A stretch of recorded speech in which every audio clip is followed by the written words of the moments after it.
Hey guys, it's Justin Brown, and it's the tech tip of the week. Let me show you something that really puts a sour taste in my mouth.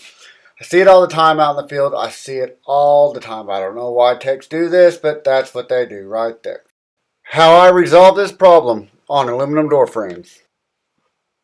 Alright, now so on most of the time on the exterior of all these doors, right there at header height, right, the same height we're putting the contacts in, so it's drill straight across. You see these little channels right there. He says, you see that little cut right there in the middle up. There's not one above the door.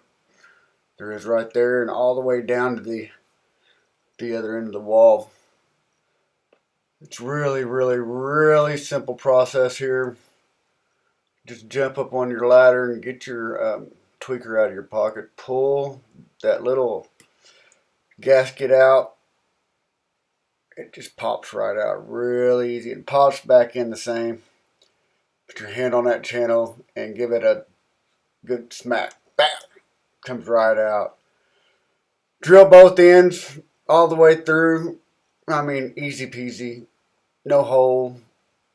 No ungodly, ugly things sitting there on the door. The GCs are a lot happier. We look a lot better. And you know what? And we don't look. Okay, so technically I think they call that like a window break or window stop, but it pops right back in and it still just slides endless like that. Hey guys, thanks for watching. This is Justin Brown, and this was your tech tip of the week.